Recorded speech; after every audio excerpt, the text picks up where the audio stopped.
I love the smell of Cascade pellet hops in the morning. This is Beer in Front, part of the Odd Pods Media Network. Sometimes the beer in front of you is the best one yet. I'll talk about some old school beers that maybe you've forgotten about, some new beers that have the potential to be a classic. I'll also talk to various people around the beer world and get their stories all about beer. That's Beer in Front, and it's coming up now.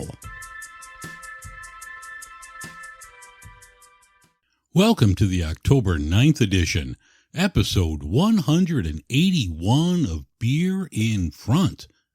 I'm your host, Dave Zalatoris, and Beer in Front is a proud Odd Pods Media Network member.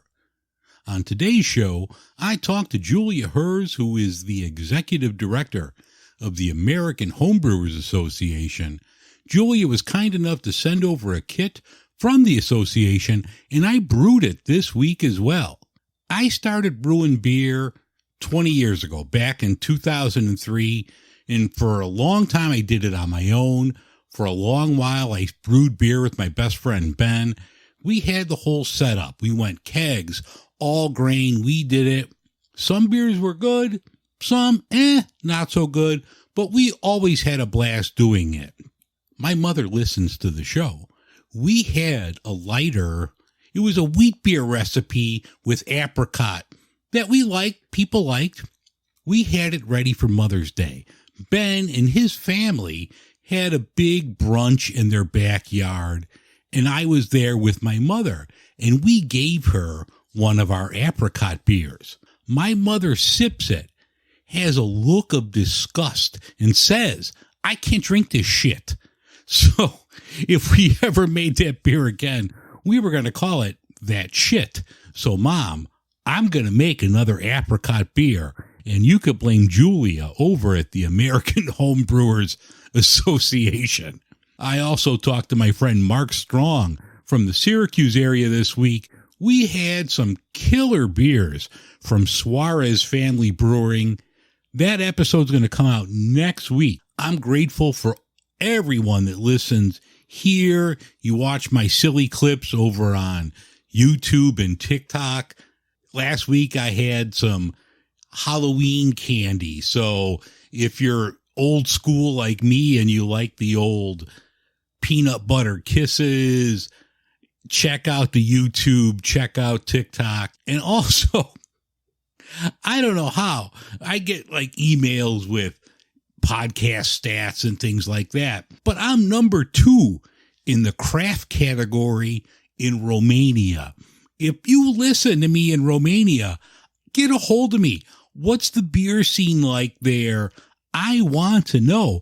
Or if you just thought craft was about making something on the cricket, you have my apologies. I'm sorry. I talk about beer. If you want to support the show, whether in Romania or everywhere else, you could head over to patreon.com/beerinfront for more information.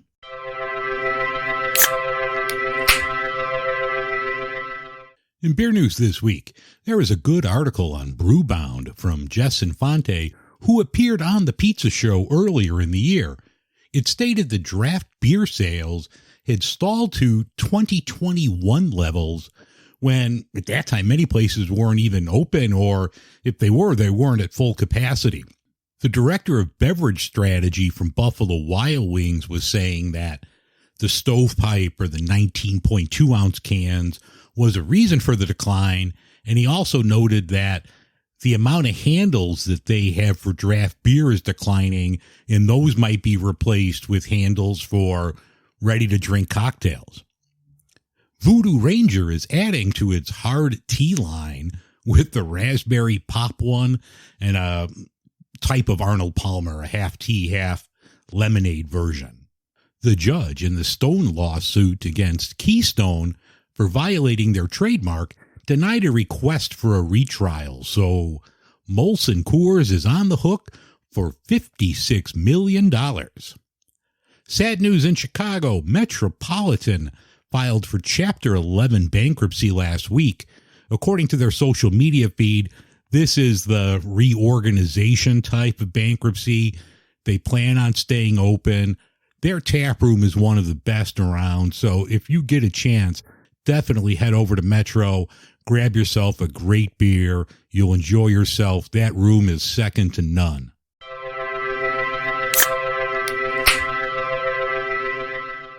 Okay, welcome back. The American Homebrewers Association was founded in 1978. The AHA organizes the largest homebrew competition in the world, as well as Homebrew Con, Big Brew, Mead Day, Learn to Homebrew Day. Julia Herz is the executive director of the American Homebrewers Association and is joining me now to talk about homebrewing. Julia, thank you so much for coming on today. Hi, Dave, and your listeners. And Dave, you do so much. I'm super jazzed to be here. Thank you. Oh, thank you. It's fitting that we're just having this conversation. We're recording this on Sunday, the 1st of October, and it's Jimmy Carter's birthday.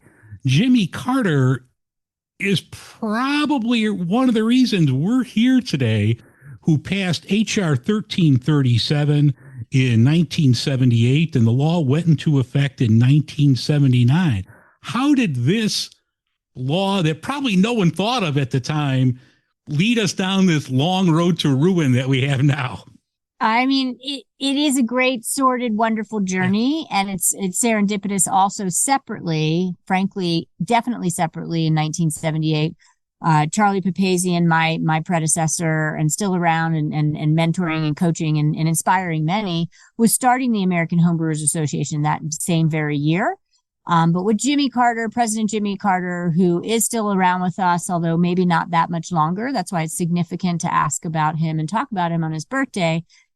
He did sign into law H.R. 1337. It was actually an amendment to a transportation part of legislation, and it was sponsored by several, but Senator Alan Cranston, a Democrat from California, was one of the leads, and it created an exemption for taxation of beer brewed at home for personal or family use. So from that went into effect in 79 that Jimmy Carter thankfully signed. It was then legal to brew up to 200 U.S. gallons per family household. And wow, wonderful amount, right? That's a prolific amount, but you're not selling your beer at that amount. And that really is what started, I think, a lot of today's pioneer pro brewers that had maybe been to Belgium or Germany or England. And they said, great, now I can practice what I want to do pro.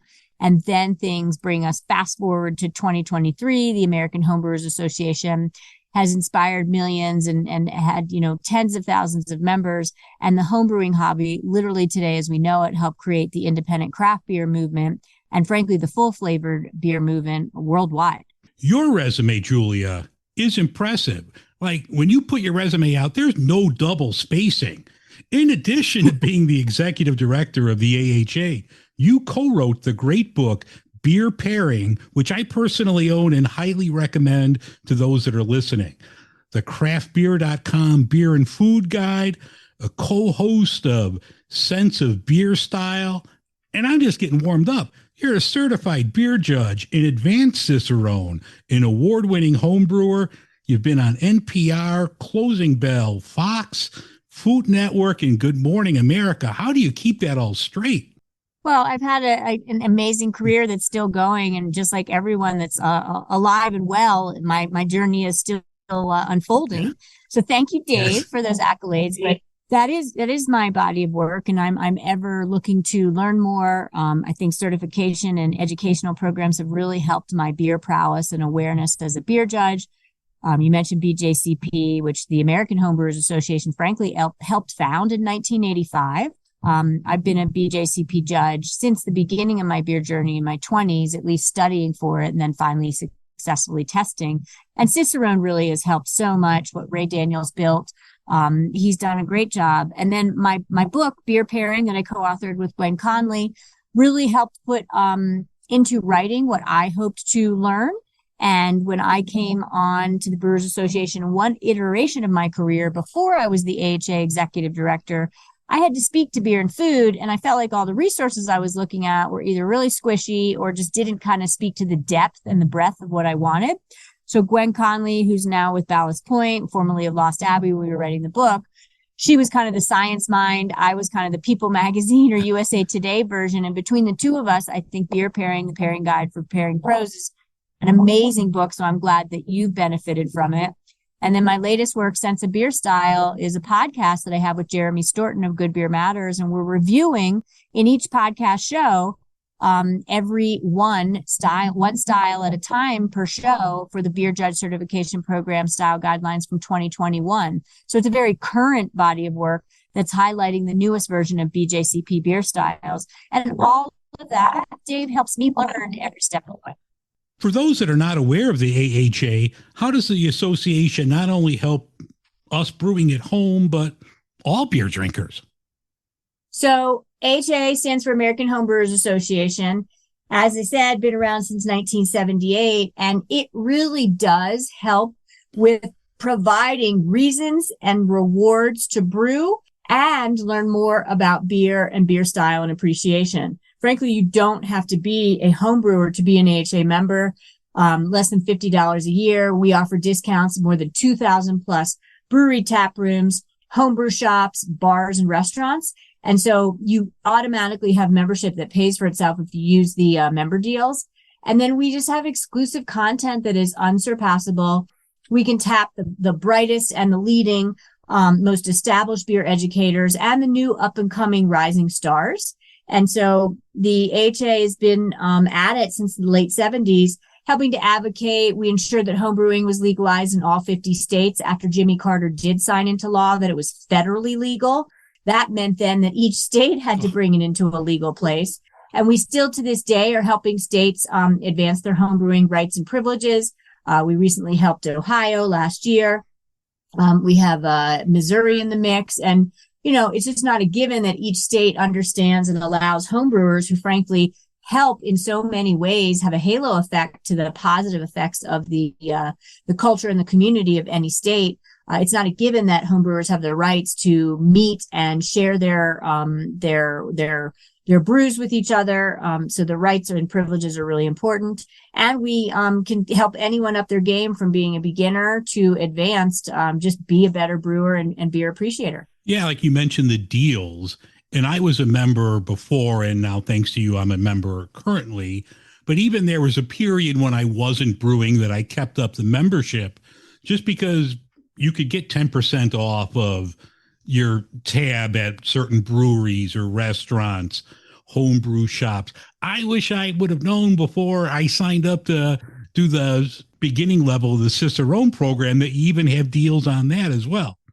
Yeah, Sierra Nevada was just in Chico and I got a free flight, right, with my AHA member deals. You're talking about the Cicerone exclusive discount. They don't offer this for any other group or community where any AHA member gets 20% off all of Cicerone study materials, which includes the Beer Savvy software that then if you buy that, you get your first level certified beer server test fee covered. So 20%, that's really significant. So we just, like I said, reasons and rewards. We just want to celebrate homebrewers, celebrate the hobby, help homebrewers more with ease in their homebrewing based on world-class information and education, and then savings that help pay back the reason you joined in the first place. Exactly. What, in your opinion, are the keys to being a successful homebrewer? I would say success in any hobby is a spectrum. For my personal standards, it means I feel pleased with myself, right? I want to be a little organized. I don't want to have always my equipment in different places every time I go to homebrew. I don't want to scratch my head and say, gosh, I feel just all kind of like disjointed every time I start a brew day. So I think one of the success measures for me is feeling organized, feeling pleased with my approach to homebrewing. And that has to do with getting access to recipes, which the AHA has incredible recipe database. If you're not using that, as an AHA member, you're missing out. And then making sure that I have, time-saving approach, tips and techniques. So to me, that's my answer. What's your answer, Dave? What would be your answer? I mean, the one thing, and, I started homebrewing 21 years ago. So, Charlie's books were out there. There were other books out there. but how much sanitation plays a key role. And I know the first beer I brewed was so bad. I mean, they were gushers and infected. It was horrible. So, yeah, I love your answer. And if I can riff on that, the point is not just your approach on brew day, but then the end result of making quality homebrew, right? Quality homebrew. And the first time, say you go fly fishing, right? You're getting your line snagged. You're not with the proper lures. It takes time. So I would say as successful homebrewer means keeping at it and working your way towards quality beer most of the time, if not all of the time, because you start to get your processes and approach dialed in. How often are you brewing at home?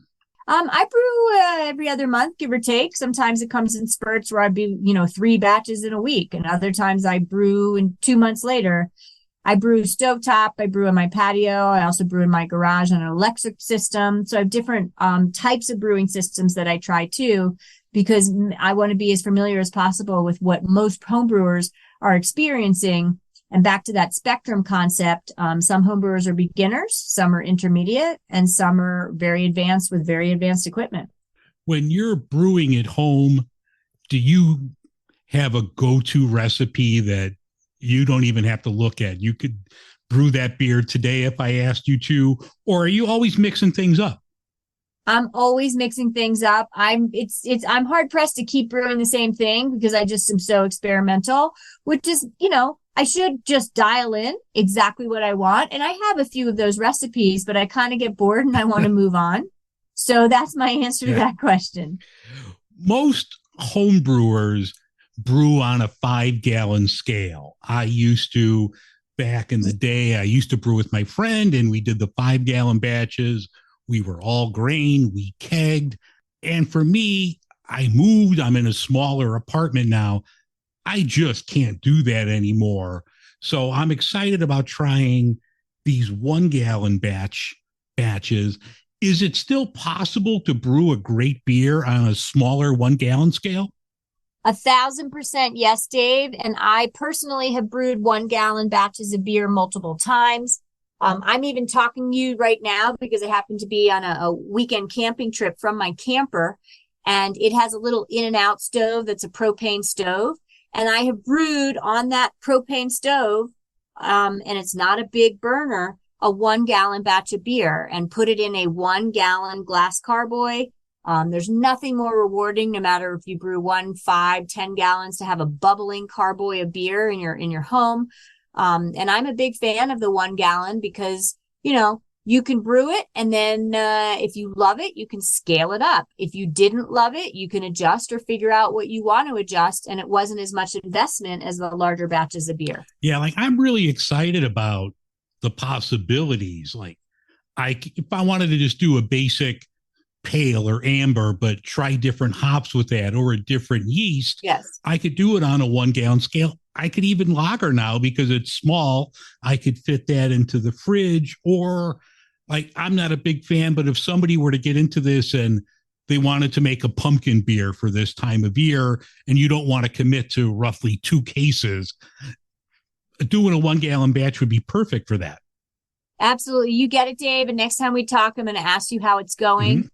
Small batch brewing, Dave Jablow has been writing a lot for Zymergy magazine, which is American Homebrewers Association magazine, that if you're a member, you don't just get member deals and access to our validated world-class recipes, but you also get Zymergy magazine every other month.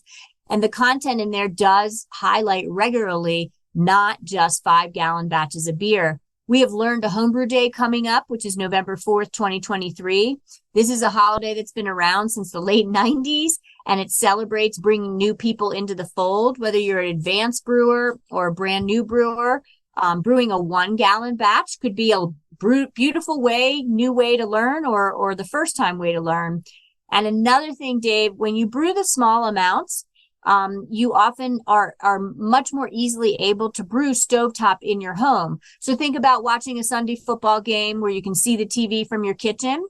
What about the fact that you can certainly brew 5-gallon stovetop? It is doable based on your equipment and amount of water that you want to use out of the gates.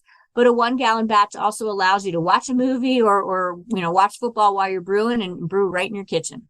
I'm a Bears fan, so I can't watch football and enjoy it while brewing beer. That's a fair admission. Yeah. I like that you can admit that. The beer that I'm going to brew that you sent over is the 2023 recipe for the big brew. This is called Nearly Nirvana. What can I expect from this once it's finished?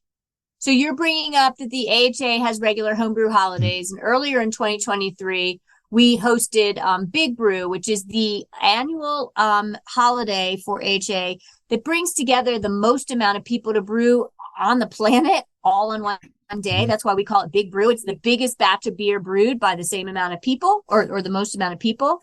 So this year, and you can brew it all year long. That's why I love, Dave, that you're going to do it. And I still brew it, Nearly Nirvana Pale Ale. It was created by Crispy Fry, who's a longstanding AHA member.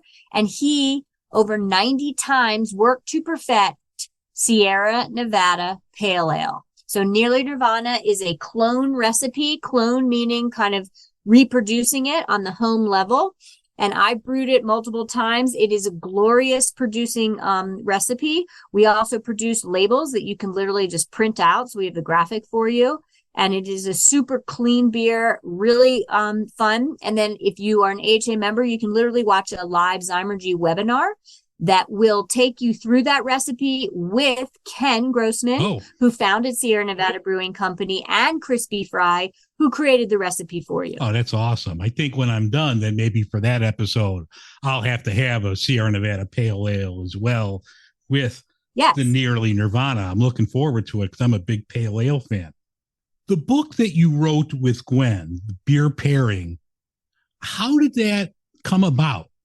I really found that I wasn't able to find enough information out on beer and food and how to talk to the process and approach for it with a lot of authority. I needed more resources. So Beer Pairing is the book that I would want all beer educators, brewers, and those into beer appreciation and beverage and hospitality to have that book. It breaks down the 25 top most common beer styles, pairs them, and talks you through why the pairings work. It takes you through the approach on how to host a beer dinner. It takes you through palate trips to talk to you about the notion of flavor and how the mind to palate connection is a very real thing, and that your mind is kind of like the kid at the high school dance gossiping, while your palate is just the factual dancer, just making the moves, right? Doing the things. And so the more you can learn about your hedonics, likes and dislikes, and the book touches upon that a lot. Sensory wise, you will be able to not just understand what you are perceiving, but then to describe it and to get better at matching beer and beverage to food.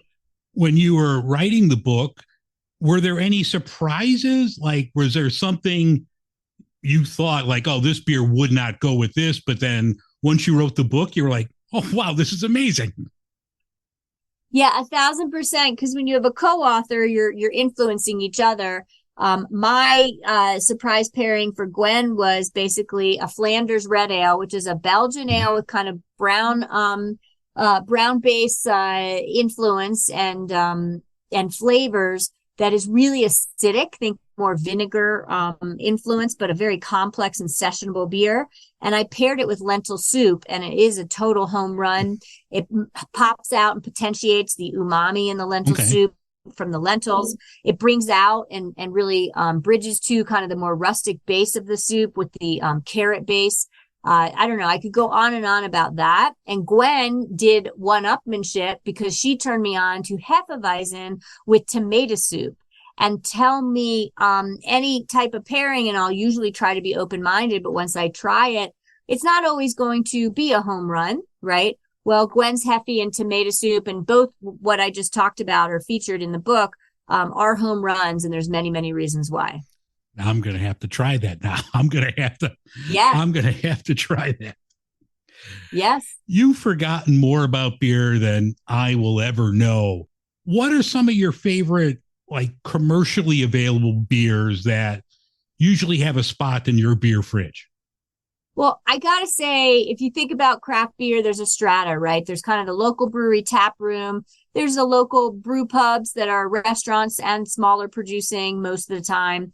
And then there's more advanced producing craft brewers that are regional brewers. And if you're a regional brewer, it means you're producing more than 15,000 barrels of beer a year. And you really are based on more volume. You have a lot more access to quality lab equipment and testing.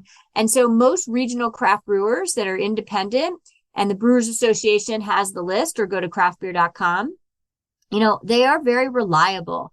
So it's more about a style question to me. But there are flagships from amazing breweries that I absolutely love. I continue to think that Sam Adams to this day leads the way.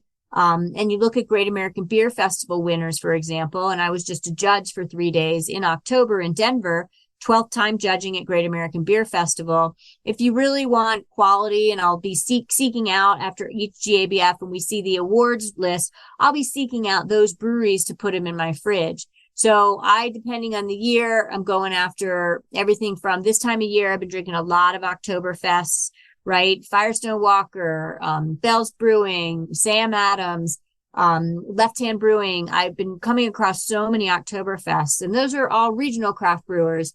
And then later in the year, it's winter season. I'm seeking out stouts. Deschutes makes such top quality stouts, Obsidian Stout, Abyss Stout.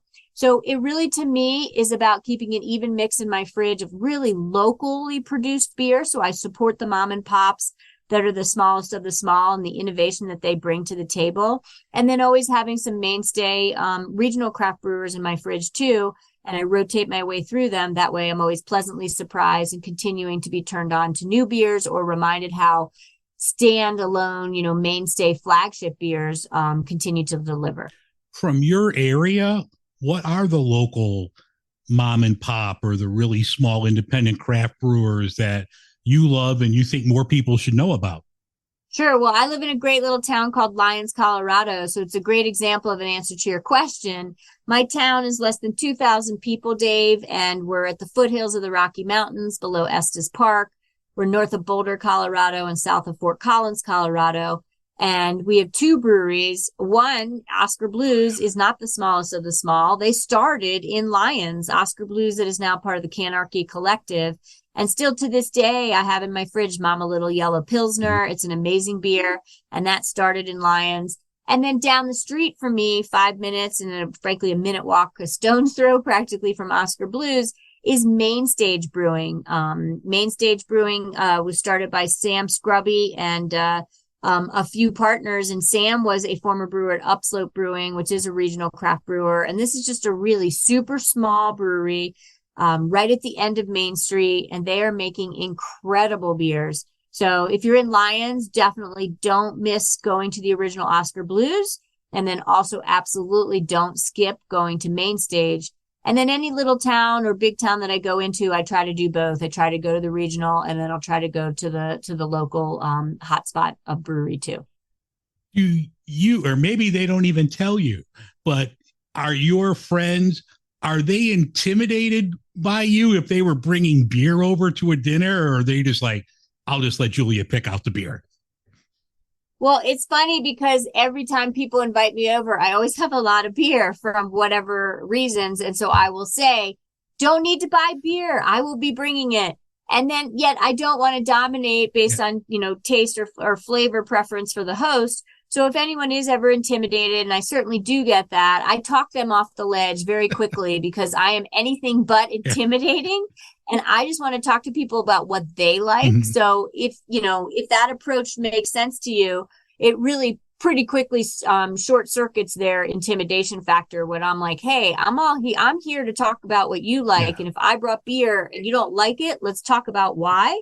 Or if you give me a beer and I like it, let's talk about why. Do you have any personal projects coming up or anything new with the American Homebrewers Association you'd like to talk about? I appreciate it. For anyone that's listening, thanks for joining us. It's a big deal to always talk about these things, and hopefully you learn continually from Dave's 100+ shows and all you're doing, Dave. I would say American Homebrewers Association. I'm always traveling. Last year in 2022, I gave more than 80 presentations. This year, in the last 2 weeks alone, I've been to Northern California for the Northern California Homebrew Fest.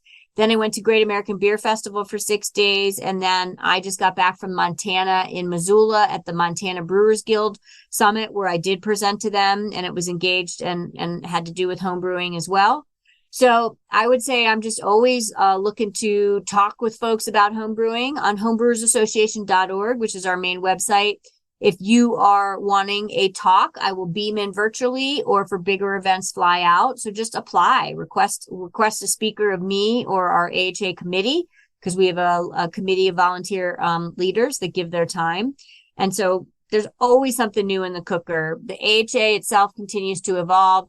I'm very excited about what we offer our members. And if anyone wants to check it out, when you join or renew these days, you even get a free book, which is a big deal.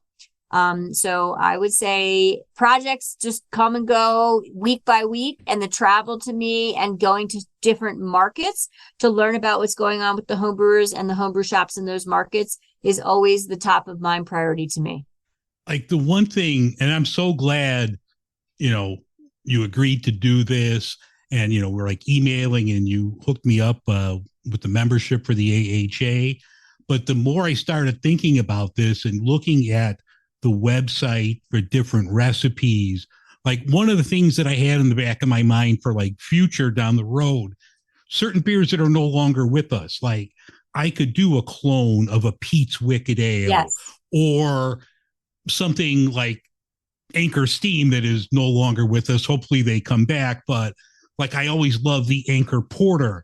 So this is something that I could do now, utilizing the resources from the American Homebrewers Association.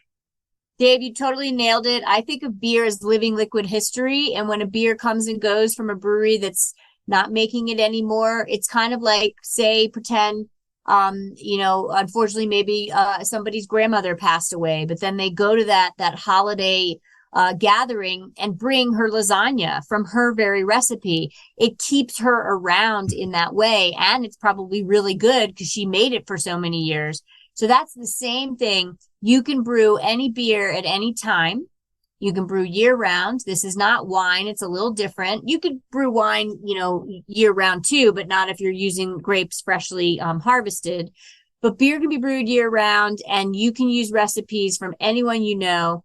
Famous people that write books. Homebrewersassociation.org has national homebrew competition, gold medal winning recipes from many, many years. Your local homebrew shop can provide you recipes too, and family heritage recipes, right? A lot of today's professional brewers incorporated their homebrew recipe into their brewery, and or from, their descendants of people that had the recipes first. So it's a very powerful thing. I love that you said that. And I would encourage anyone to document their recipes, have an official recipe book, so you can always go back and reference what you're doing too. Absolutely. I always have my notebook handy. Julia, I can't thank you enough for coming on. I really appreciate it. Once again, and I'll include all the links in the show notes, but please check out the American Homebrewers Association. I think if you like beer, you'll love being part of this organization. Julia, thank you again so much. It means a lot. I really appreciate it. Right on, Dave. Happy brewing. Happy brewing to everyone listening, and beer appreciation. Cheers to y'all. All right. Thank you.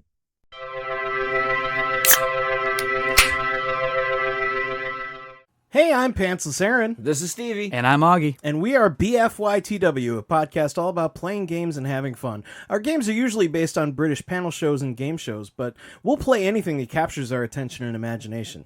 Why? It's right there in the title. You'll never guess what the F stands for. So after I recorded the interview with Julia, I brewed a 1-gallon batch of this pale ale.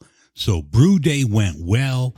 I enjoyed myself. It was nice to get back into the swing of things, especially nice doing that small 1-gallon scale. Easier on my back. I don't have to lift 5 gallons of stuff. So that was cool. It was a lot of fun doing it. I took a picture. I couldn't do a lot of video stuff because I did it by myself, because I had a feeling that Ruby would not appreciate the smell of Cascade pellet hops like I do. So I did it while she was out of town. So there's no video of it. I did take a picture. I put that up on social media, but that went well. It's fermenting. So hopefully one more week, I'll bottle it. It'll be conditioned for a couple weeks.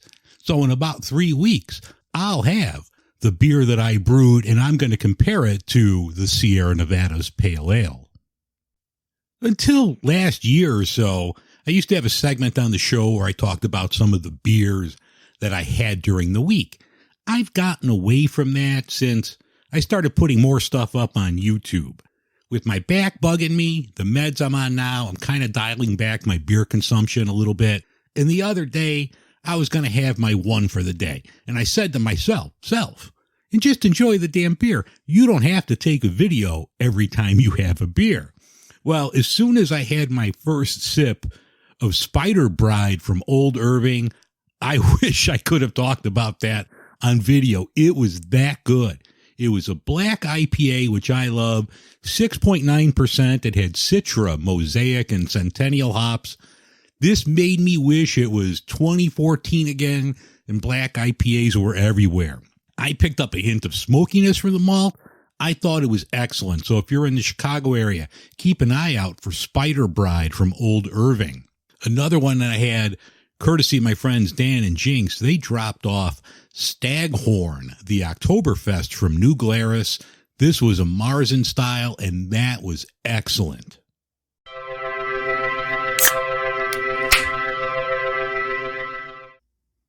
All right, the beer I'm going to talk about now is Bell's Amber Ale. Bell's has been around since the 80s. Larry Bell was a home brewer, and he opened up a homebrew supply shop in Kalamazoo. If you go to Bell's today, or I was there a couple years ago, I'm assuming it's still there, you go to like the store to buy like your Bell's swag, and they still have a homebrew store there. So if you're a homebrewer, Bell's is your people. Also, I know another one. I'm not sure. I haven't been there since the whole Kings and Convicts and all of that. But I know one of the Ballast Point locations in San Diego. I forget which one, because I went to a few different ones. But they had a homebrew shop there as well. So that was really cool. Hopefully they still kept that in San Diego.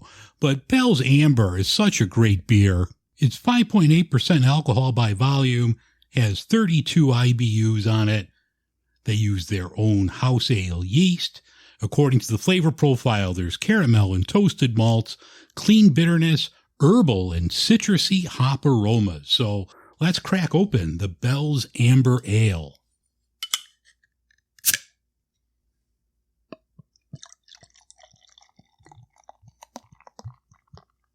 Oh, Bell's Amber is such a nice color. Beautiful color here. Good foam. Say a good one finger. Nice tan foam here. Good aroma. I get a nice malt aroma here. I don't get a lot of hops. I mostly get the malt, but I think it smells really good. It's such a solid beer. I mean, for something that's been around for 40 some years now, it's delicious. Very clean tasting. I get a little malt. There's a little bit of bitterness for me on the back end, not a lot, but just enough that you know it's there. I think this is an excellent beer, and it's one I haven't had in a while, and I should. It's a really good beer. This is fresh. It was packaged on June 22nd. According to their website, it has a shelf life of 6 months, so this is well within the freshness age of the beer and its best buy.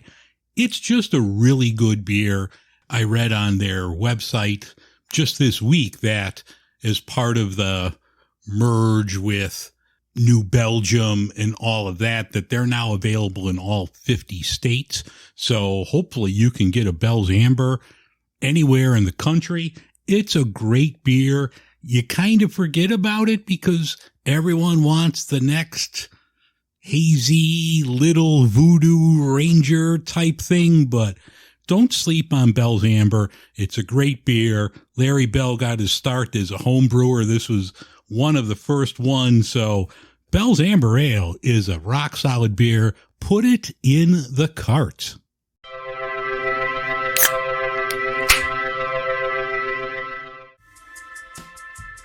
All right, that's going to wrap things up for this edition of Beer in Front. I thank you very much for listening. I want to once again thank Julia Herz from the American Homebrewers Association for coming on and talking about brewing beer at home. Next week's a good show. I'm going to have Mark Strong on from the Syracuse area, and we're going to have some beers from Suarez Family Brewery. Stay tuned for that. Have a great week, everyone, and remember, sometimes the beer in front of you is the best one yet. All right, take care. We'll see you next week.